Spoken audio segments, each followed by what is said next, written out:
quote that read, "Nobody sees a flower really. It is so small. We haven't time, and to see takes time, like to have a friend takes time." Today, we will take time to look at the flowers closely, as Georgia O'Keeffe once said. What types of lines do you see in this piece?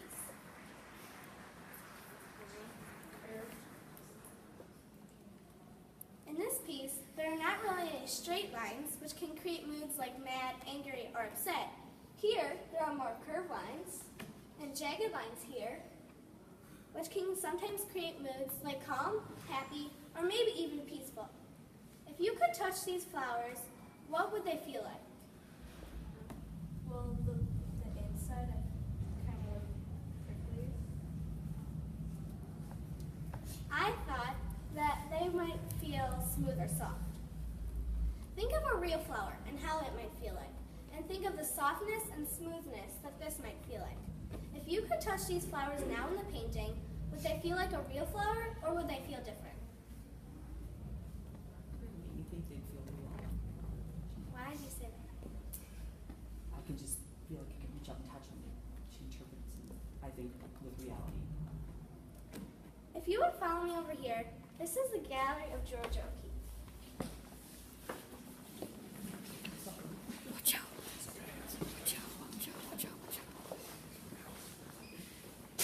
Georgia O'Keeffe was born in 1916. Georgia O'Keeffe was born in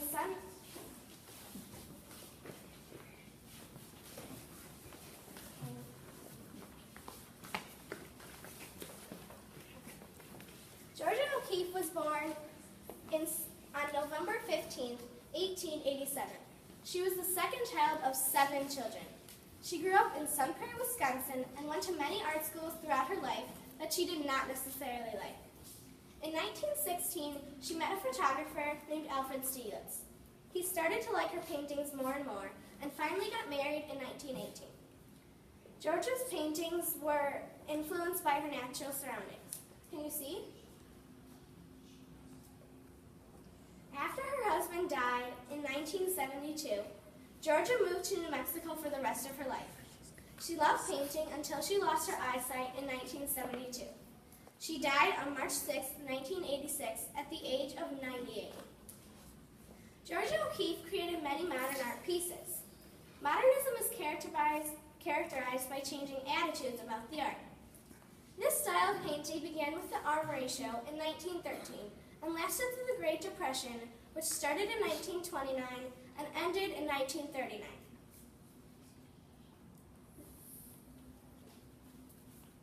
Let's take a look at her piece, Poppies.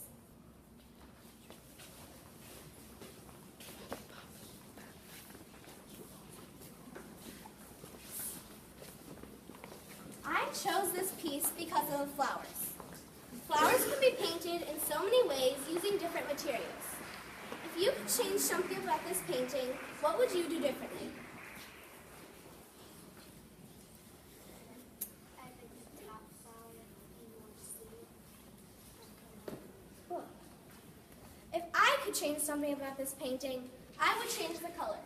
In this piece, she used a lot of pink and white tones, so I changed the colors to my favorites. This is my interpretive piece. She may have used her favorite colors, but I changed the colors to my favorites, which are red, orange, purple, green, and blue. Now, I also tried to do something similar to her paintings. She did a lot of oil on canvas, so I tried it too. Now, close your eyes. When I say open, open them. Open. What was the first thing that came to your eye? That's the color that I saw first. Imagine this piece with no light. What color would the pink be? Darker or lighter? Darker. Look closely at this piece. Where do you see a part that is lighter at one part and darker at another using the same color? On the outside, it's light on the bottom part, and then towards the center. As you can see, gradually in the pink flower, it gets darker as it goes to the middle. This is because of value. Usually, lighter values appear to be closer to the viewer, and darker values tend to appear farther away. What do you think of when you think of Georgia the artist? Her bright flowers. Most people would say her colorful flowers. Surprisingly, she is also well known for her paintings of her dry desert bones, like this one. This piece is called Red Hills and Bones.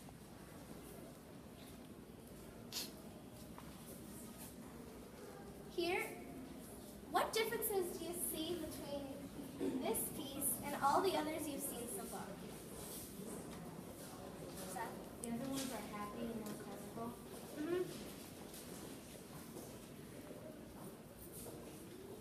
Usually, her pieces have bright colors, but in this piece, they are pretty dark. Here is another of her well-known flower paintings. This one is called Hibiscus with Plumeria.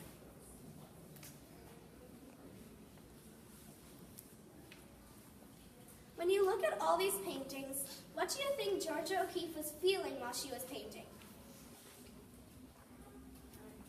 Well, in all the flower pieces, she must have been happy, but in the desert one, she must have been feeling sad.